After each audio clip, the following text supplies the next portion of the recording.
Uşaqlar, məktəbimiz köhnədir, kitablarımız azdır, amma təhsil vacibdir.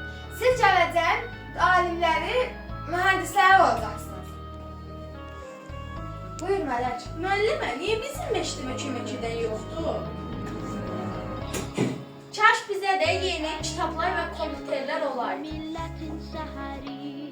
Buyurun. Uşaqlar, sizin təhsiliniz bizim üçün çox vacibdir. Mən həmişə demişəm, təhsil millətin gələcəyidir. Heydər baba, həqiqətən bizə məhdət kəsiniz.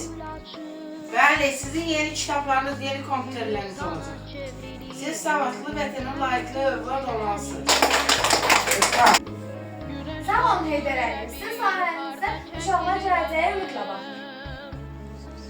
Ulu öndər Heydər Əliyev hər zaman uşaqlara və təhsilə önəm verir. Biz də onun getdiyi yolu davam etdirməliyik. Ulu öndər Heydər Əliyev demişkən, Məktəb